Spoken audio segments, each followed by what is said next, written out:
Hey, lovelies. It is day 29, and my tower month is coming to a close.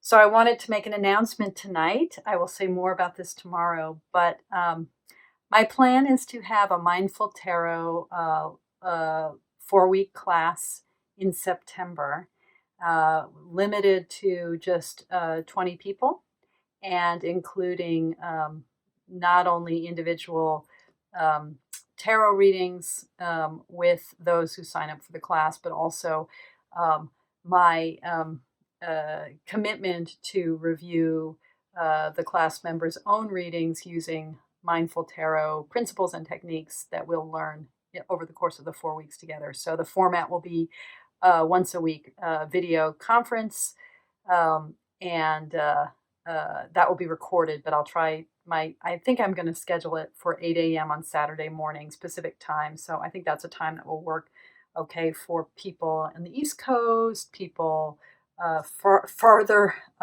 west than I am, and people in Europe. Um, so stay tuned. I will say more about it. If you're interested and you want to comment below or send me an email, I'll be sure to get you more details personally. But anyway, I'm very excited about that. I've been thinking about this for a little while. And um, yeah, Mindful Tarot, the class. Yeah, this September. Anyway, um, so I have been working with the tower in relationship to my daily life very, very closely now, right, for 29 days. And the idea behind this whole project has been to really be working hard at deepening our relationship to the 78 by deepening our relationship to our own present moment experience. Um, and so there's one deck that's recently come out that kind of epitomizes this approach, takes it in a certain direction, and not um, it's not an easy deck, um, but it's an important one, and that is Leonore Pieper, and I'm trying to pronounce her name accurately. I know she grew up in Germany, so I'm assuming she's German, but it might just be Leonore Pieper. I don't know, but this woman, or to see her actual picture, this woman, her self portrait is in the high priestess. Her deck, a deck which is aiming specifically to allow us to have access to the deep meaning of these cards um, without having to reference, sort of make our move to the cards through esoteric correspondences. Instead, to allow our understanding of the current contemporary scene, current events, this moment, this life, to have that feedback into our understanding of the cards, and have our understanding of the cards feedback into our understanding of contemporary life, of this new era. So in the uh, little book, which is actually really quite good, she writes, the motifs of all the cards are designed to guide the reader into seeing the significant and archetypal connections in current events rather than seeking it in the distant past or in esoteric symbols. And so she also kind of highlights the elemental aspects of, fire and the wands, air and the swords, and so forth. She says, in keeping with this objective, the court cards were changed from their feudalistic appellations of kings and queens to the simple family dynamic of fathers, mothers, sons, and daughters. The cards also try to be more inclusive by featuring people from many different ethnic backgrounds. So she's aiming for an inclusive deck. She's aiming for a deck in which we can see our present moment. And the best of these cards do just that. They offer a way into, my battery's dying. Hopefully it won't die. as I'm making this video, a way into the tarot through right now, right? And then the reverse of that, which is a way into this moment through the tarot, right? We can always do that interpretive act, that connective act in both directions, our life and the tarot and our life. Yeah, it's a deck that is loosely aligned with the Crowley-Harris system, not perfectly aligned with it, but like Robin Scott's Urban Tarot, it's using, and that's sort of interesting that both those decks are seeking kind of the contemporary resonances. And a little bit Tabula Mundi actually does this as well. Mel Moline's deck are seeking the contemporary resonances of the Crowley-Harris in very, very detailed and precise ways, very sort of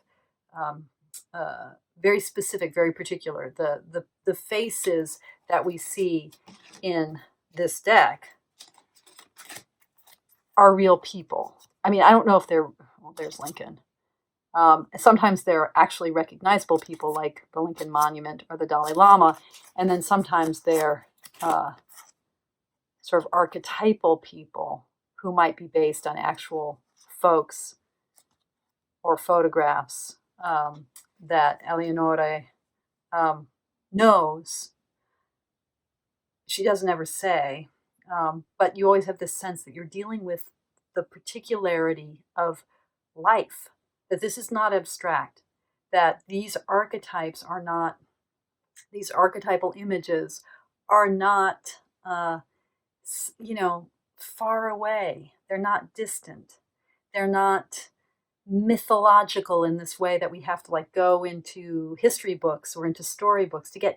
This is in life. This is the guy down the street. This is the headline in the paper. This is what, this is our Twitter feed, right? Now, it's not a perfect deck. And Benabel Wen in her blog review of this deck says something which is really, and she's like, she talks about how this deck is good for low magic, which is an interesting phrase, but she says, it's a little, I'm paraphrasing here, but the sense I got was it's like too strong a flavor for actual readings, for magical purposes, or for meditative journaling work. It's a great deck. But I see what she means. It's like the particularity is so strong that it's actually hard to know how you would use this deck to read for someone or to read for yourself. So it's not a perfect deck. Some of the cards, like this version of the Magus, the emphasis really, I think the shadow side of this figure is much, much more strong than the side of light. I mean, this is, he's got rising, falling stock markets behind him, the housing crisis. I mean, you see the manipulation and the ego-centeredness of the magician, of the Magus, much more than you see sort of positive associations with manifestation. There she is. The effort to be inclusive, I think, is a little problematic. There's essentializing of ethnic ethnic cultures, and that's a stupid way to say it. There's essentializing of different people. The way she does the chords, for instance. So the wands, she says, okay, for these, she says, for the wands family, I went back to Africa. So these are Maasai images, and it's just, the faces are very particular. These are beautiful drawings, but it's like, okay, so why is fire Africa? I mean, it's the cradle of civilization. Why is water is Polynesian? And she has reasons, but it kind of ends up, I feel like it ends up giving a flavor, an ethnic flavor to each of the courts. it's a little bit, this is something that's also like what Eric Dunn did with the Illuminati, where he sort of took historical periods and images. Um, it's a worthy effort, um, but a little problematic. As someone, well, this is a tricky thing to say. So, she ends with uh, Earth and the Pentacles, and she ends with the Caucasian. And she's saying, the Northern people are the ones who are most engaged in the material world. You could see that as a vibrant self-critique of capitalism and consumerism. You could also see it as, the sort of triumphant ending with white folks with Northern ancestry. All of this to say, I think this deck is super smart. And what I'm saying now, I don't even mean as sort of, certainly not as deal-breaking critiques. I think it highlights, though, the danger of being really precise and specific, and reading the tarot really in terms of this present moment. The more we get away from broad and general archetypal imagery and into the everyday, the more chances we have of getting caught up in our own projections, our own fantasies, our own karma, just putting that, splaying that out. And so it's vulnerable making. I mean, it's this whole deck is kind of a towery moment, right? Because Pieper really puts herself out there and says, hey, this is what I see in the world right now. It's a very worthy deck. It is a really smart deck. And, I think everyone should own it. Everyone should own it. That's a ridiculous thing to say, but what I mean is simply it's very smart, it's very interesting, and it even if if you're the sort of person who owns decks that you might not read from, but you're just interested in checking out and enhancing, your comparative knowledge of deckdom and the 78, this is worth it. And it's also, it's, tarot decks are sometimes very inexpensive. So I think I'm trying to remember, this is like $12 or $14, and it wasn't too spendy. Cardstock, just a word about cardstock. First of all, these cards are slightly smaller than standard tarot. So they're narrower and shorter. I was expecting from the sepia tone that the cardstock would be really, would be that kind of very sweet matte finish. I don't know why seeing them in sepia tone made me expect that. They're not. The cardstock is, I was expecting it to be the same cardstock as, say, the cardstock in the borderless Waite Smith. That sort of thick, very nice matte, very satisfying matte cardstock. It's not that. It's thinner, and it feels much cheaper and flimsier. So it's disappointing. That said, because it's cheaper cardstock, I just shuffled it. It doesn't shuffle that well. So, but the imagery is beautiful. Now I've just lost the tower. And the cards are totally fascinating. And the little guidebook is actually quite good and explains the origins of the images and helps you understand both her reading of the cards. I lost the tower because I shuffled it. That was stupid. There we go. So, the tower. Very, very, what you would expect. You've got the 911, 9/11, one of the World Trade Center towers. But you also have the fall of the Berlin Wall. And that's interesting. And gives that kind of ambivalence and ambiguity that we've been exploring with the tower. What she says about it is characteristically smart. She says, There are two dimensions to the tower. While for some, the destruction of the tower is a terrible event. For others, it might mean a prison suddenly broken open. And she says, the card depicts these two scenarios. So, the nightmare of 9/11 and the sense of the old regime falling with the Berlin Wall. When we bring our present moment to any of the tarot cards, we will inevitably see, if we do so with depth and integrity, we will inevitably see both the shadow and the light of any of the cards that we're exploring. And the card will thus help us see both the shadow and the light of any of the experiences we're exploring. Real life tends to give us the full spectrum when it comes to archetype. We get 9/11, we get Berlin Wall.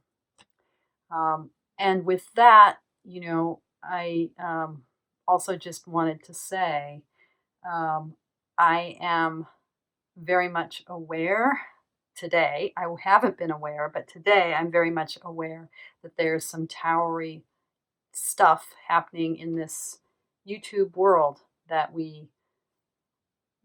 this virtual space that we all kind of cohabit.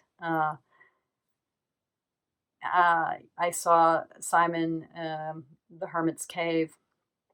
I saw his update today, and that made me wonder what's been going on, because I'm sort of not plugged into social media, really. I get so freaking overwhelmed, as we all do to some extent, by all the information, all of the ways we connect with each other that are so enlivening are also all the ways that we add to the information overload and the sense of acceleration and there being too much too fast in our lives. So social media, I'm deeply ambivalent about. I love connecting with my Sangha. I found a Sangha in tarot through YouTube that I had never had. It's been a place for me to explore the deep, deep roots that tarot has placed in my soul. Being able to talk with you, being able to see your videos, your comments has allowed me to feel less weird and crazy, and also more clear about what it is that enlivens my heart. But because I'm not part of the social media scene exactly, I'm on the outskirts of it. It wasn't until today that I realized all the stuff I've been saying all this month about community and shame and exposure and vulnerability and bullying and all that stuff about how with the tower, how life, we inevitably put ourselves out there and we inevitably fall flat on our faces. We fuck up, we get hurt, we hurt others, like inevitably we make a hash of it. All of that stuff I've been talking about, I just realized today has been unfolding in certain ways in this online world of ours. So I just wanted to say that. And I just wanted also to express my hope that the shadow side of that isn't the only side that emerges, but also the side of light. So this doesn't all just feel like 9/11, that there's ways in which it feels like Berlin Wall, that the collapsing and falling down also feels like just the other side of the rising up. I've been using imagery of breathing to talk about the tower as, we rise and we fall just like our breath. It's also the beat of our heart, the love dub. So just wishing everyone peace and discovery and love and connection. And as always, I'm so grateful that this medium exists. And I also recognize that, like everything, yeah, it's not perfect. So thank you so much for your practice. Thank you for being with me in this journey.